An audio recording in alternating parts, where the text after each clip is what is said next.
Welcome back everyone to Let's Play Shadowrun Dragonfall. It is finally time to determine the fate of the troll. You step into the garage, prototype in tow. Herr Schmidt's van awaits. Ooh, Finley's Pest Control. Decision time, boss. Can't say that I like the idea of handing this thing over to Schmidt. Lord knows what he's gonna do with it. Dietrich's right. We're not talking about a piece of merchandise. There's a living troll buried under all that chrome. It's your call, boss. Can't say I envy your decision. What will I do with the cyber zombie? Like you had to ask. I'm a fucking goody two-shoes. As you approach Mark 6, its head turns to track you. Its body is held at rigid attention. God, that's eerie. It's almost like it's waiting for something. Have Glory disable the Mark 6's control circuits. Alright, I'll see what I can do. Glory takes a moment to examine the protrusion at the base of the Mark 6's spine, then she pops the case on the cyber zombie's control unit. Her sculpted fingers flicker and dance in the Mark 6's circuitry. A moment later, a strange shiver runs through its body. It stumbles forward, lurching awkwardly on its feet. A few seconds later, it seems to recover. It stares at its hands for a moment, then turns to face you. The Mark 6 speaks 2 words. Its voice is as brittle as broken glass. Thank you. Slowly, mechanically, the cyber zombie reaches up to grip its head in both hands, and it squeezes. Caught in the vice-like grip of those heavy industrial cyber arms, the Mark 6's cyber skull might as well be made of tinfoil. The air fills with the tortured sounds of tearing plastic and buckling steel. The Mark 6 gives a final heave, and its armored skull crumbles like a paper cup. Its body goes slack, and it topples to the ground, dead. You know, I could have shot it in the skull, but that's far more poetic. Glory looks into your eyes, and you can see a flicker of warmth. That was the right choice, Doubledecker. He clearly wanted to die. Well, let's load the body into the van, Glory love. Herr Schmidt won't be happy, but the hell with him. He never said the Mark 6 had to be returned alive. We gave you your prototype. That's what you wanted it. You did not specify you wanted it undamaged. I mean, you could make another one if you want. If you have the tools necessary. Besides, I'm about to go tell everyone how to make Formula 17. Everyone deserves to know how to make a mind control drug. Pardon me. It's not mind control. It's just suggestion control. Makes people very suggestible. The U-Bahn feels especially cramped on your ride back to the Cruise Bazaar. In your mind's eye, you can still see the carnage that you left behind at the AG Chemi building. Memories replay themselves over and over in your mind, fleeting visions of a hulking thing made of muscle and chrome. You put them aside, shelve them for later. Job's over. It's time to collect the payment. Just forget about that. Just put that out of your head. Ain't nothing. Ain't nobody. Just don't think about that. Just don't think about how did they put it? Like the screaming of plastic and the buckling of steel. Yeah, no, don't worry about that. You know, I could have just put a bullet in its head. I could have just walked over to it with my rifle and just been like, "Pop, all right, later, man." Whew, that was awful. But no, I was like, "Nah, I'm too much of a wimp. I can't kill this thing myself. I need to let it have the choice to gruesomely end its life." Oh God. What's right? What's wrong? I don't know, man. I just want to make some money. Ooh, how much karma did I get? Load, damn you. I want to see how much karma I got. Please. 10 karma. Woo! Your PDA rings. In the face of your fixer, Paul Amsel appears on the screen. I have uncovered some terrible information. The team is assembled at the safe house. Please meet us there when you're able. Terrible information? What could have gone wrong now? Huh? What the fuck could it be? Life is a fuck. 417 billion dead cops. Give me that karma. 1,000 new yen just drops out of the coin slot? Jesus. Or maybe it is that I can... I prefer to imagine it that way. Alternatively, I can just plug my thingy. My god damn it, crit stick into the coin slot like it's a thing. And then they transfer the funds. God damn it. Why can't I use my words? Paul, what's happening? Double Decker, I have new information, and I'm afraid the news isn't good. So you said over the comm. Go on, we're listening. 2 years ago, a large shipment of highly lethal radioactive bioweapon disappeared en route to storage facility in Dresden. The weapon was designated X-15. I have traced the path of the missing shipment. It was delivered to the Harfeld Manor. Well, that sounds horrible. It is. I've heard of this stuff. Back in the service, we called it Doom. I've never run across it in the wild, but I've heard enough horror stories to know that I don't want to. The stories that you've heard are correct. This Doom is an extremely dangerous substance. I've been reading up. To this day, the story of Doom remains a cautionary tale in biotech circles. Monoclonal antibody technology is strictly regulated now, and this substance is one of the reasons why. Well, what does it do exactly? Doom kills by destroying a host's muscle tissue via radioactive decay.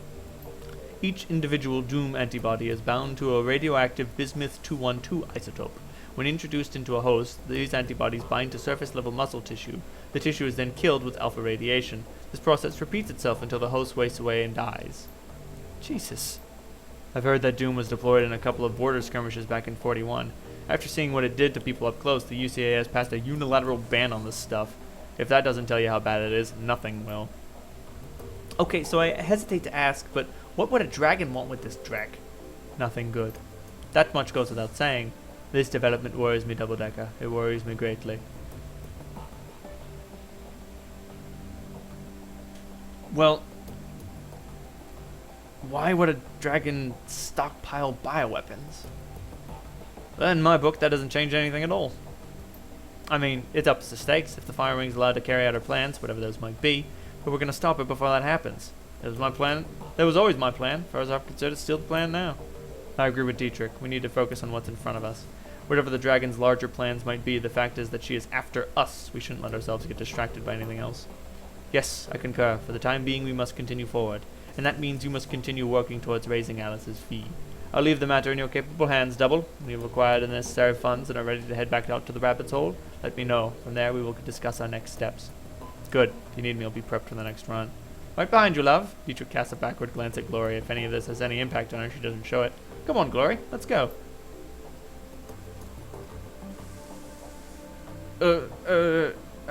Game saving, I'm betting. Why does it always chug like that? Anyway, mission computer. Open the jobs directory. Claim payment for the Mark 6 prototype extraction. You submit the job as finished. To call your work unsatisfactory would be an understatement. When I said that we wanted the prototype, it would have gone without saying that we wanted it intact and operational. You technically fulfilled the terms of our arrangement, so you will technically get paid, but don't ever expect to work for us again. I'm okay with this. You build a rep and eventually people will start coming to you expecting that rep. Oh, so close. Just gotta finish the bloodline. What's on the Shadowlands? Formula 17. So we've all seen this one floating around the tricks. This is some serious stuff. It's got heavy duty corp written all over it. Not a lot of players could be behind something like this. Ares or SK, maybe one of the big pharma corps, say Sharing or AGC. Of course you can never really discount the Azzies either. Tolstoy, my esteemed colleague, this is indeed a recipe for top-shelf Drek. Whispers from the shadows say this is sourced straight from the F-state. Hello, boys. I'm a big fan. You know, long-time reader, first-time poster. Quite an interesting concoction you have there. I'm just itching to cook some up. So many interesting properties to play with. I've already got a few tweaks in mind for my own special version. 2.0. Sure you want to do that? This stuff doesn't play nice, and corps are really bad at sharing their toys. You can, of course, always share their secrets for them. Just gotta make sure you run a little faster. Always running, eh, Clockwork? Like clockwork. Bandit, I'm touched by your concern, but don't you worry about little old me. I do declare this shall be ever so much fun. Help me find my daughter. Please help me find my daughter. She ran away from home. She's a human in her early 20s with short blonde hair and a data jack. She was last seen wearing a light blue dress. Worried Mother 004. This is not exactly the place to be looking for missing kids. How did you even get in here? I paid good money to get on here. I was told you people could help. If you got the new yen, you came to the right place. I sent you a number that you can reach me at. The old help me find my missing kid routine? Classic. My money is on escaped wage slave. Make sure you do your homework, Ruby. Anyone have a good backup plan for when you get stuck with a tracer? Barely managed to bug out of my apartment after a Corp hit squad came knocking. Lesson learned. Pat yourself down a couple times and make sure you don't have a tail. But if I miss something, I'd rather keep my safe houses, safe.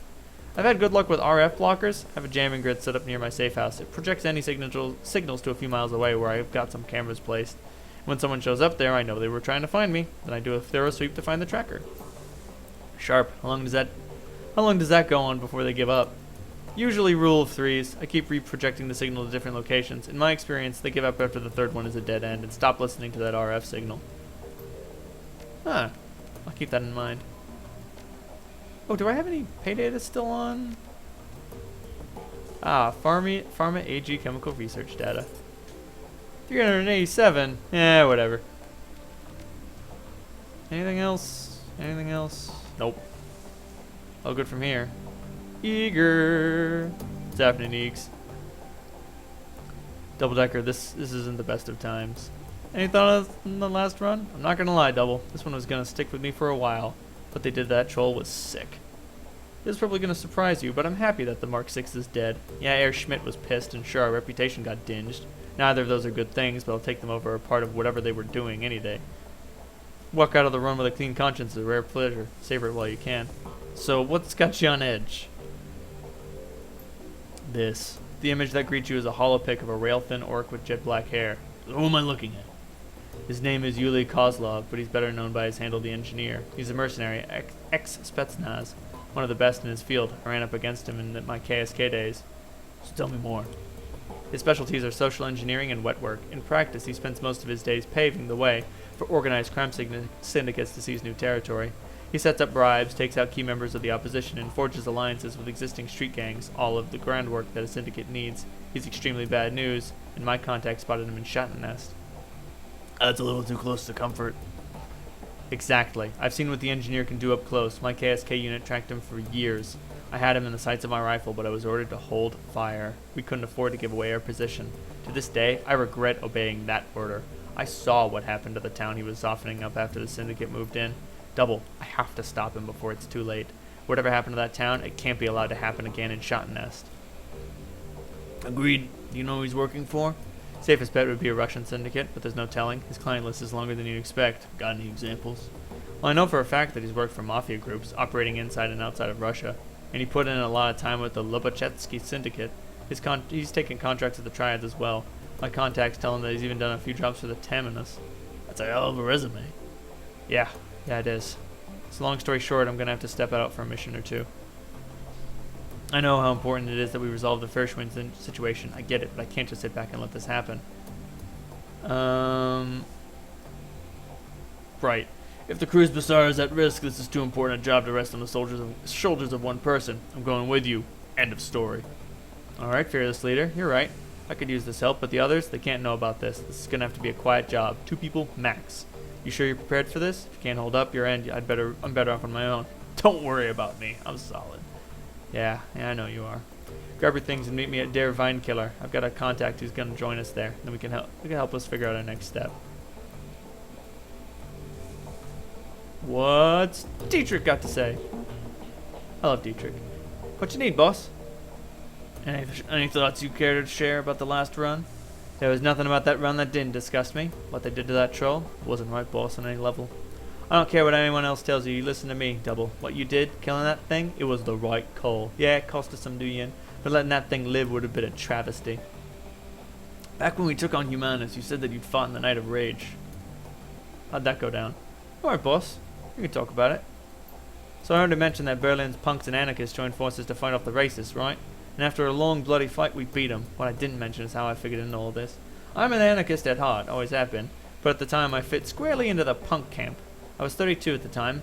Messerkampf was still touring. Not as much as we did when we were kids, but we had a following.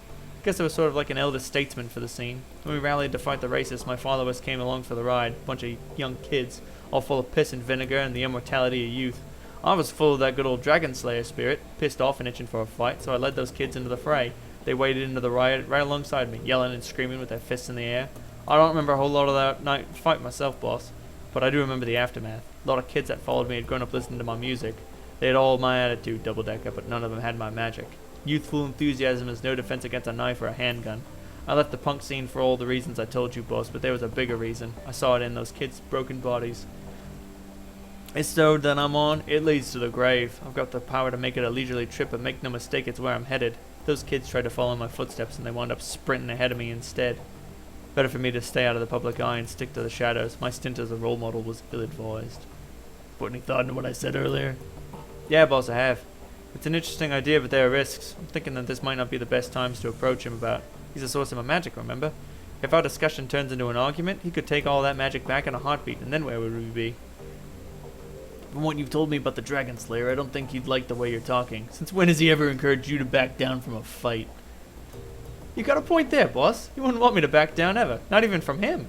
Okay, so I'm gonna do this. I'll ask the Dragon Slayer about shifting priorities, I guess you'd say. Taking on some deserving organization, calling off the hunt for something more impressive than the Fire Wing. Of course, a fight like that would never really end. And I'm never gonna bring down a corp or a poly club all on my lonesome. But maybe that's not a bad thing. It'd take a lot of the guesswork out of life. I don't know, boss. If you have any thoughts about this, I'd love to hear them. Could they be your new white whale? If you want big and bad, how about Satyr Krupp? Why tie yourself to a specific group? I say keep it fluid. Stomp anyone that threatens the flux. Isn't that what Berlin's all about? Interesting. That's a different approach, but I like it. Hang on a second, I'll ask. He closes his eyes and concentrates. Minutes pass. Slowly a smile creeps across his face. Yeah, I think he'd like that plan just fine. That was it? That's all it took? The Dragon Slayer doesn't mince words, boss. If he didn't like the plan, he'd have told me. Well, boss, I got myself a plan and a new target. To boot. That's assuming, of course, that any of us make it through our current predicament alive. You know, Dietrich, now that you got a handle on your connection with the Dragon Slayer, you could probably reach out to your old community again. Berlin's punks could benefit from your experience. Yeah, boss, I was thinking the same thing. Maybe I could give back a bit, fix some of the damage I caused in my misspent youth. After we're finished dealing with the crisis in front of us, that is. It's a good thought anyway, I'll keep it in mind. There, Dietrich. Does Glory have anything else to say? Or is now not the time for the story to continue? Double Decker, it's good to see you. A genuine smile spreads across her lips? Any thoughts on that last run? Double, look at me. She extends her sculpted metal arms, chrome glints in the flickering lights. I'm not far from being what that poor troll was. When I think of what they did to him, it wasn't right. And you did the only thing that you could to make it better. You knew it would cost you, and you did it anyway because it was right. I won't forget that, Double. Not ever. How are things treating you? You know, I'm happy, actually. For the first time in a long time. I have you to thank for that. You ready to tell me about that chrome? Be patient, Double. The explanation for that is coming. I'm not sure that you're going to like it, though. You needed time? I gave you time. You ready to talk about First Wall yet? Yeah, I'm not gonna lie. I haven't been looking forward to this. But yeah, it's time. Double Decker, look, I'm about to tell you some things about myself that might change your opinion of me. It's entirely possible that you're going to hate me based on what comes up next. I've accepted that. And if that's what happens, I sincerely believe that I deserve it. So tell me, are you sure you want to keep pushing forward with this? This is important, Glory. After everything we've been through, I think we both know that. Whatever you have to tell me, I'm ready to listen. Thanks, Double. Thanks for being a friend. When we left off last time, I just moved from the streets of Tübingen in the warm, inviting confines of Fürstyle. Marta and I were happy there for a little while, and Harrow embraced me as a long-lost daughter. I should probably take a moment to talk more about Harrow. He's going to be an important figure in this story. I don't know what age he was. He seemed old enough to be paternal, but young enough to hang with the kids, and something like a peer level. Best guess, I'd say he was in his mid-20s. He was handsome and well-built, with a neatly trimmed beard and a thick brown hair. There was something else about him, something uncanny. Harrow had this charisma, this raw, magnetic attraction that just made people latch onto him. I saw it over and over. All it took was a few words and a pat on the shoulder, and Harrow would have a new convert. The other kids at the farm followed him around like lost puppies. As much as I loved Marta, and as much as I thought that she loved me, we forgot all about one another when Harrow was around. All that we wanted was to be close to him, to be part of his inner circle, and soon enough we were. For a girl of 17, it was all terribly exciting. Harrow had these rules of living that he would teach us, rules about self-determination and the importance of disobedience. He claimed to have taught classes at the University of Berlin, which he painted as a mix between an earthly paradise and an anarchist playground. He told us how Fürstell would be a focal point of a new movement for the children of the fatherland. He told us that we were special. We ate it up, of course. We were kids. For those of us in the inner circle, Harrow would share even more. He had power the likes of which I had never seen, not my father's drunken fists or my own childish experiments, but genuine, incredible power. He said that it came from the horned god, an ancient deity that he venerated. He knew about my latent abilities right away, and he offered to teach me. Naturally, I accepted. This hero is beginning to sound a lot like a cult leader. You're not wrong there, but it gets a whole lot worse than that. You'll soon see. Glory sighs. Hang with me, Double-Decker. Rough waters ahead. So I became Harrow's apprentice. He taught me to channel magic and summon spirits. He taught me rituals and pagan traditions, Machiavellian philosophy, and Nietzschean ethics. Above all, he taught me to connect with his horned god, and through it all I learned power and arrogance, and it was all downhill from there. For the next few years, I lived at Fairstell as Harrow's enforcer and right-hand girl. I was also his sometimes wife and concubine, but that was a distinction that I shared with all of the girls in the commune, including my beloved Marta. I came to learn that she'd been his long before she met me, but at this point, I didn't care. I'd embraced the rules of living. I was Harrow's creature through and through. I didn't ask questions, and I walked the path that was in front of me. Other fun facts about those years: I learned cruelty. I had power now, and my new idol encouraged me to use it. Harrow did the same. Any children who didn't pull their weight were subjected to my tender mercies, and I was anything but tender. I took what I wanted rather than asking for it. I liked it. It was fun. I also came to learn that Harrow's horned god was not the icon first worshipped by throwback cults across Germany. It was certainly a god with horns. It came from an altogether different tradition. Care to hazard a guess? It can't be. That would be too silly, so I gotta ask. It's Satan. In the magical active community, we refer to it as the adversary, but yeah, same being more or less. Are you kidding me? Glory, you literally sold your soul to the devil. Well, fuck. So my idol, the ancient deity that was feeding me my power, was the antithesis of everything that is right and good. And you know what? I didn't care. In our time together, Harrow and I committed more atrocities than I could count. At this point, I was onto all of his tricks. I knew that Fairstell was nothing more than a honey trap, carefully designed to lure local children into my master's clutches. I knew that the kids who seemed resistant to Harrow's brainwashing techniques would end up fertilizing the ground. I knew that Harrow's entire manifesto was bullshit. And I knew that through it all, Harrow and the adversary were laughing, because I was laughing right there beside them. I don't want to pin the blame for my decisions on anyone but me. That said, I would like to posit that my father's connection to the Crusaders might have helped me play into the willingness to serve the adversary. In my warped, indoctrinated little brain, I equated the church with evil, so the opposite of that, I figured, had to be, well, if not good, then at least not bad. But I was kidding myself, of course. My new deity was the very definition of bad. Serving it made me bad. End of story. Can't excuse the choices that you made, but I can understand why you made them. I'm from the streets, man. Things happen. That's big of you, Double-Decker. I genuinely mean that. Anyway, one day, Harrow invited me on a field trip to Stuttgart. Over the years that I was at Fairstell, the commune had easily doubled in size. I was thriving, all thanks to the efforts of Marta and the girls like her. Harrow would send the girls out to the neighboring cities to lure in street kids that nobody would miss. He targeted children because they were easy to indoctrinate, and because nothing makes the adversary happier than the corruption of the innocent. As we drove out to pick up the new recruits, I was already planning ahead. It was a foregone conclusion that I would pay my father a visit. The irony of the group Crusaders getting immolated by a genuine servant of the actual devil tickled me to no end. So when Harrow stopped to fill up on diesel, I hopped out of the van and headed out to my parents' place. Harrow wasn't overly concerned about my absence. I had long since reached the point where I could assert my autonomy, and he knew that I'd be back. I wound up at my folks' house sometime around noon. I could hear the adversary whispering in my ear, telling me what to do. I'd long since learned to listen to its voice. It always rewarded me with extra power when I did its bidding. It told me to knock, so I did. As the door opened, I could feel a torrent of flames welling up in the astral plane all around me. It told me to channel them into the doorway, into my father, so I did. But of course the person who opened the door wasn't my father, it was my mother. As I watched her flesh blacken and melt, and as I heard her scream, I broke into hysterics. I heard the adversary laugh, and at that moment I realized that it was laughing at me. Tragic, but predictable. In hindsight, yes, you're right.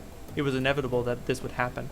I was a fool and a puppet, and any power that I thought that I had was on loan from a being that craved my own misery. But it was like a lever had been pulled. All at once the bubble popped. I wasn't a powerful servant of the adversary. I was not Harrow's #1 girl. I was a ridiculous little fool who'd willingly tied her soul to the worst thing in existence. Realizing all this was one thing. Actually fixing it was something else entirely. I knew that I had to get away from Harrow. That was the first thing to do. So I bit my lip and did my best to ignore the happy babble of the new recruits on the trip back to Fairstell, and I managed to get through the ride without screaming. Once we were back at the commune, I broke into Harrow's safe, stole all of the commune's resources, and ran. I don't know when Harrow realized what I'd done or whether he even cared. All that I know is that nobody came after me, so I kept running and running until I got to Berlin. Getting past the wall was fairly simple. You know how easy it is to obtain falsified papers? The biggest obstacle that I faced during my flight was the adversary itself. I could run from Harrow, but how do you run from something that's tied to your own soul? Oh God, Glory. I walked into the office of the first street dog I could find and pointed out at the biggest, bulkiest piece of cyberware he had on display, and I told him to put them into me. He tried to upsell me on better merchandise, arguing that what I was asking for was old and inefficient, better suited to be installed in a museum than in a body. He told me that I'd be shredding my essence, and that once it was gone I could never get it back. I stuck to my guns. After all, shredding my essence was the whole point. Glory looks up at you, her eyes are sunken and hollow, and the aura of loss on her is palpable. She looks like a woman who has been through hell. That's all for now, Doubledecker. You've heard the tale. You know why I am the way I am and know the things I've done and how much I can have to atone for. If you still want my company, fine. If I've lost your friendship, I understand that too. But for now, I need to be alone.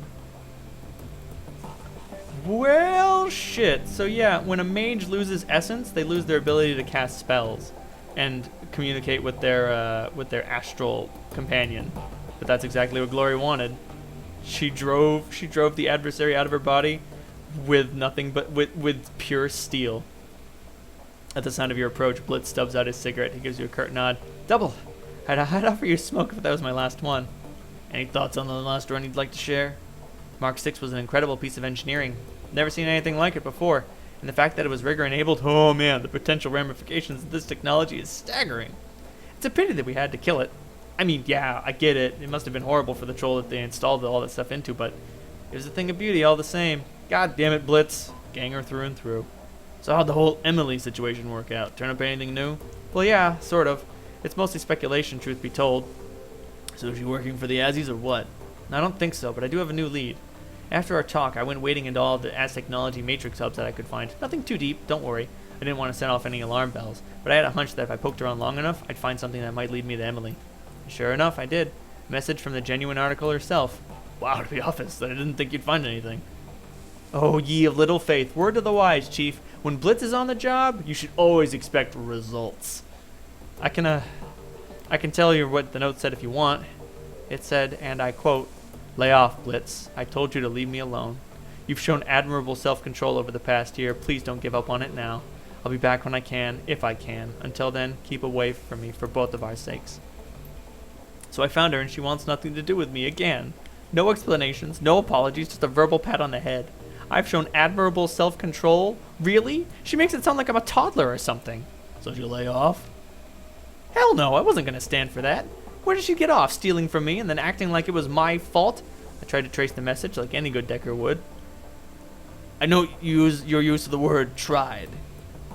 She's good, Double. Better than I ever thought she was. I couldn't trace the damn thing. I could keep digging, though. I mean, if she noticed me before, I must have been close. Now, before you say anything, I was more discreet this time. I can be subtle if I have to. Nobody noticed what I was doing, and I did find another clue. I hesitate to ask. That's okay, I'll tell you anyway. I found a connection between Emily and Satyr Krupp. So, you think she's working for SK? If she stole the encrypted data from me to give it to them. Maybe. I don't know, it's confusing. I was able to track down some message fragments connecting her to the Schockfellenreiter. So maybe she was Satyr Krupp Mole and she got close to me. I don't know, so she could profit from my decking expertise? Maybe when she told me not to steal that data, she was using reverse psychology? That's gotta be it. She must have wanted me to take it. But then again, maybe she's with the Schockfellenreiter and she's screwing over both the Azzies and SK. And if that's the case, then maybe she was with me because she genuinely wanted to be. In either case, I should make an effort to find her. I mean, she's playing a dangerous game, whether she's with SK or the Schockfellenreiter. Maybe she's gotten herself in too deep. She might need my help. I mean, why else would she send me such a cryptic message? Blitz, that message was anything but cryptic. She wants you to stay away. Far away. Yeah, but that's what she said, but I'll bet that she didn't mean it. She probably just didn't want me to worry, or maybe she said it under duress. I mean, you gotta agree, it's worth at least checking out. Look, Blitz, this is a bad idea, and nothing good is going to come from it, okay? You worry too much, Chief. I'm the best, remember? So where's the harm in digging a little deeper? I mean, Em might need me. If this is how you acted when you and Emily were together, I can see why she left. Whoa. That was a pretty messed up thing to say, Chief. It was also accurate. You routinely ignore those around you because you think you know better, and I'm here to tell you you do not know better. But Blitz, listen to me. You need to show some more of that self-control and drop this. Blitz deflates before your eyes. He looks down at his shoes. Yeah, I guess you're right. Okay, boss, you win. I'll let it go. If she needed his help, she'd have asked for it. I'm talking in the double-decker voice. But I have gone way over time. So that's it for this episode of Let's Play Shadowrun Dragonfall. Next time, we help Eager with her problems. Good night, everyone.